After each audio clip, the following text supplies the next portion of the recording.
চট্টগ্রামের মিরসরাইয়ে LPG সিলিন্ডারবাহী truck উল্টে আব্দুর রহমান নামে এক ভিক্ষুক নিহত হয়েছেন। এতে চালক ও হেলপার গুরুতর আহত হওয়ার খবর পাওয়া গেছে, তবে তাৎক্ষণিক তাদের নাম পরিচয় পাওয়া যায়নি।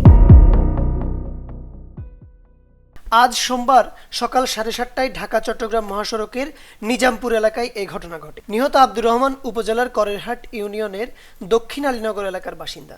তিনি কিছুটা দৃষ্টি প্রতিবন্ধী এবং পেশায় একজন ভিক্ষুক। হাইওয়ে পুলিশ ও প্রত্যক্ষদর্শী সূত্রে জানা গেছে, আজ সকাল 7:30টায় উপজেলার নিজামপুর এলাকার চট্টগ্রামমুখী লেনে একটি এলপিজি সিলিন্ডারবাহী ট্রাক নিয়ন্ত্রণ হারিয়ে মহাসড়কে উল্টে যায়। উল্টে গিয়ে পাশে থাকা এক পথচারীকে সড়ক বিভাজকের সাথে সজোরে ধাক্কা দিলে পিষ্ট হয়ে ঘটনাস্থলে নিহত হন ওই ভিক্ষুক। কুমিরা হাইওয়ে থানার ভারপ্রাপ্ত কর্মকর্তা জাকির রব্বানী বলেন, দুর্ঘটনার খবর পেয়ে পুলিশ টিম গিয়ে উদ্ধার অভিযান পরিচালনা করেছে।